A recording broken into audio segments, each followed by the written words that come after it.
Hi viewers, Assalamu alaikum. This is Professor Israr Ahmed Sumro. दोस्तों इस video में हम एडवांस फाइनेंशियल अकाउंटिंग पार्ट 2 का एक important topic branch accounts study करेंगे। बल्कि ये कहना मुनासिब होगा कि ये पहली वीडियो है जो मैं ब्रांच अकाउंट्स के ऊपर बना रहा हूँ। ये एक इंट्रोडक्टरी लेक्चर है जिसमें हम ब्रांच अकाउंट्स के बहुत ही इम्पोर्टेंट एस्पेक्ट्स के ऊपर रोशनी डालेंगे और कॉन्सेप्ट्स को क्लियर करेंगे। तो आइए एक हम नजर डालते हैं लेक्चर कंटेंट्स पर। सबसे पहले हम स्टडी करेंगे, समझेंगे definition of branch. Then we will differentiate between departments and branches. Branch accounting के मकासद जानेंगे। Then we will discuss the types of business branches and in the end I will tell you about the topic of next lecture. Okay, definition of branch. सबसे पहले हम समझने की कोशिश करते हैं कि ब्रांच से मुराद क्या है। दोस्तों branch is a section of an enterprise that is geographically separated from the rest of the business. Branch एक बिजनेस एंटरप्राइज का एक सेक्शन या एक पार्ट होती है जो बाकी बिजनेस से ज्योग्राफियाई तौर पे सेपरेट या अलहदा होती है। मतलब ये कि branch main office, head office या हेडक्वार्टर जो भी नाम दे दें उससे एट डिस्टेंस होती है, दूरी पर होती है, लेकिन बिजनेस फर्म का एक मुख्य जुज होती है, अहम जुज होती है, उसका एक इंटीग्रल पार्ट होती है। या एक और तरीके से भी आप इसको एक्सप्लेन कर सकते हैं कि ब्रांच मेन ऑफिस या हेड ऑफिस से दूर एक अलग मकाम पर एक ऑफिस होता है जो वहां पर बिजनेस कंडक्ट करता है या बिजनेस एक्टिविटीज में इन्वॉल्व होता है। दोस्तों क्या आप जानते हैं कि एक बिजनेस फर्म अपनी ब्रांचेस क्यों ओपन करती है?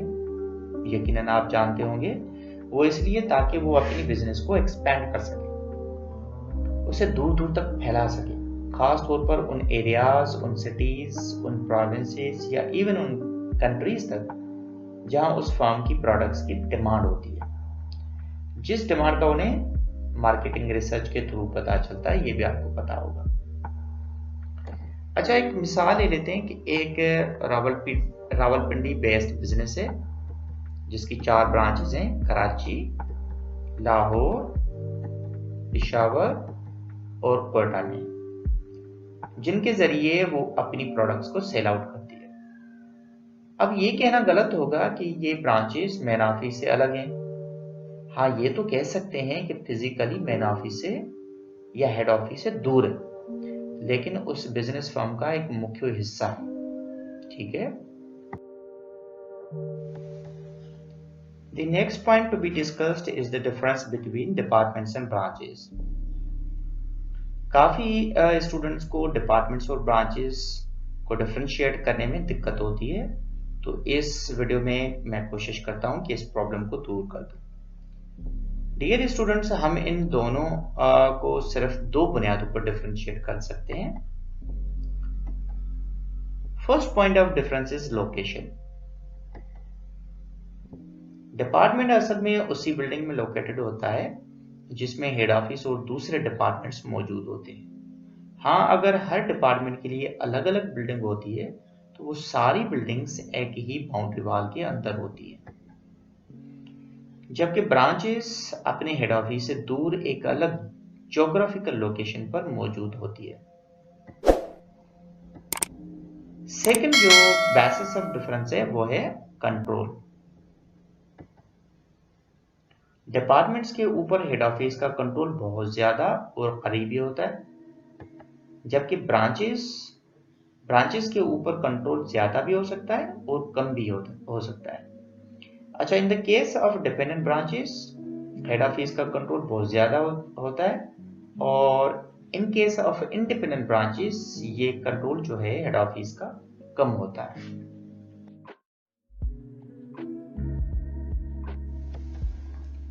Now let's know about the purposes of branch accounting.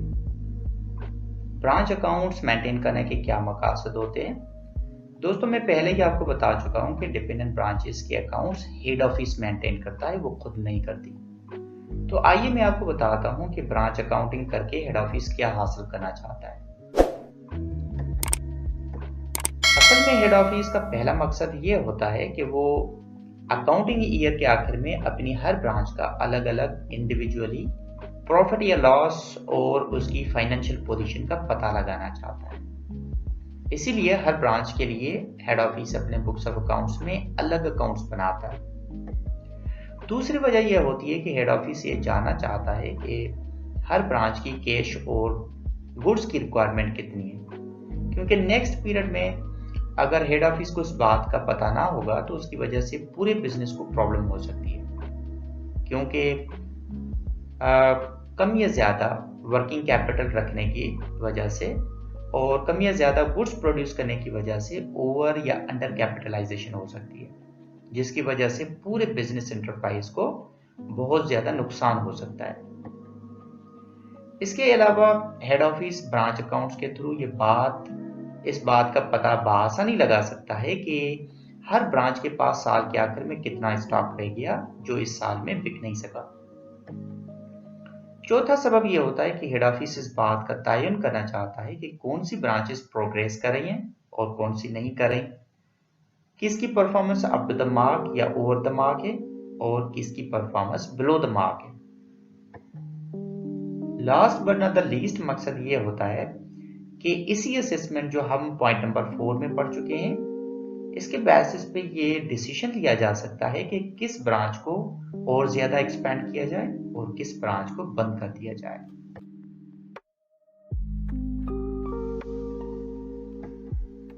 अब आते हैं टाइप्स ऑफ ब्रांचेस के ऊपर।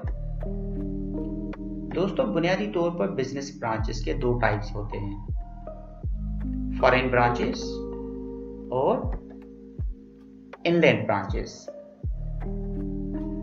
इनलैंड ब्रांचेस को फर्दर क्लासिफाई किया गया है inter dependent branches and independent branches. Foreign branches ये वो ब्रांचेस होती हैं जो इंडिपेंडेंटली अपने हेड ऑफिस से आजाद ऑपरेट करती हैं, और चूंकि ये ब्रांचेस दूसरे ममालिक में एस्टेब्लिश्ड होती हैं तो वहाँ की जो भी लोकल करेंसी होती है उसी में अपनी बिजनेस ट्रांजैक्शंस को रिकॉर्ड करती हैं। हाँ, ऐसा तो नहीं हो सकता कि यूएसए में मौजूद एक पाकिस्तानी फर्म की ब्रांच यूएसए डॉलर की बजाय पाकिस्तानी रुपये में ट्रांजैक्शंस रिकॉर्ड करे, है ना। अच्छा, दूसरा टाइप मैं आपको बता चुका हूँ, वो है इनलैंड ब्रांचेस। ये डोमेस्टिकली काम करती हैं, इसी वजह से इनको होम ब्रांचेस या डोमेस्टिक ब्रांचेस भी कहा जाता है। इनलैंड ब्रांचेस में से कुछ ऐसी ब्रांचेस होती हैं जिनको डिपेंडेंट ब्रांचेस कहा जाता है। ये हेड ऑफिस के ऊपर डिपेंडेंट होती हैं, इनकी पॉलिसीज को हेड ऑफिस बनाता है, एडमिनिस्ट्रेशन को भी हेड ऑफिस खुद ही कंट्रोल करता है। ना सिर्फ ये बल्कि हेड ऑफिस ही इनके बुक्स ऑफ अकाउंट्स मेंटेन करता है। अच्छा, एक बात जरूर नोट कर लें कि डिपेंडेंट ब्रांचेस अपने रफ अकाउंट्स तो बना सकती हैं, बाकी असल और जो फेयर अकाउंट्स बनाने या कीप करने का काम होता है वो हेड ऑफिस खुद करता है। दूसरी इनलैंड ब्रांचेस होती हैं इंडिपेंडेंट ब्रांचेस। ये डिपेंडेंट ब्रांचेस से ज्यादा आजाद ट्रेड करती हैं फॉरेन ब्रांचेस की तरह, और अपने बुक्स ऑफ अकाउंट्स खुद मेंटेन करती हैं। दोस्तों यहाँ पर मैं आपको ये बताता चलूं कि बीएस और एडीपी के सैलरी के मुताबिक आपने सिर्फ इनलैंड ब्रांचेस की अकाउंटिंग सीखनी है, उसको कवर करना है। इसीलिए हम सिर्फ फोकस करेंगे इनलैंड ब्रांचेस के ऊपर। ओके, तो आइए हम डिपेंडेंट ब्रांचेस का फर्दर एनालिसिस करते हैं जो अकाउंटिंग करने के लिए बेहद जरूरी है। डिपेंडेंट ब्रांचेस को फर्दर कैटेगराइज किया गया है into two types, service branches and retail selling branches. अच्छा, कुछ सर्विस ब्रांचेस ऐसी होती हैं जिनका काम सिर्फ हेड ऑफिस के बिहाफ पर ऑर्डर्स बुक करना होता है, बाकी जो ऑर्डर्स एग्जीक्यूशन का काम होता है वो हेड ऑफिस खुद करता है। और दूसरी सर्विस ब्रांचेस ऐसी होती हैं जो सिर्फ हेड ऑफिस के ऑर्डर्स को एग्जीक्यूट करती है। अच्छा, अगर रिटेल सेलिंग ब्रांचेस की बात करें तो उनमें से कुछ ऐसी ब्रांचेस होती है जिनको हेड ऑफिस सेल आउट करने के लिए गुड्स कॉस्ट प्राइस पर सप्लाई करता है या सेंड करता है। दूसरी कुछ रिटेल सेलिंग ब्रांचेस ऐसी होती हैं जिनको head office goods selling price पर ट्रांसफर करता है या सप्लाई करता है। और इवन कुछ ऐसी भी रिटेल सेलिंग ब्रांचेस होती हैं जिनको होलसेल प्राइस पर सामान भेजा जाता है, सेंड किया जाता है।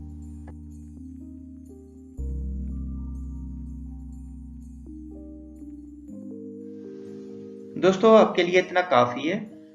इंशाल्लाह नेक्स्ट लेक्चर में हम डिपेंडेंट ब्रांचेस की अकाउंटिंग सीखेंगे। डिपेंडेंट ब्रांचेस की अकाउंटिंग करने के जो सिस्टम्स होते हैं उनमें से एक बहुत इंपॉर्टेंट सिस्टम है डेटर सिस्टम। इस डेटर सिस्टम के तहत ब्रांच अकाउंट बनाना सीखेंगे। ओके, अच्छा, नेक्स्ट वीडियो की नोटिफिकेशन हासिल करने के लिए इस चैनल को जरूर सब्सक्राइब कीजिए और बेल आइकन को क्लिक कीजिए। इस दुआ के साथ कि अल्लाह पाक हम सबको अपनी अमान में रखे। मुझे इजाजत दीजिए। अस्सलाम वालेकुम।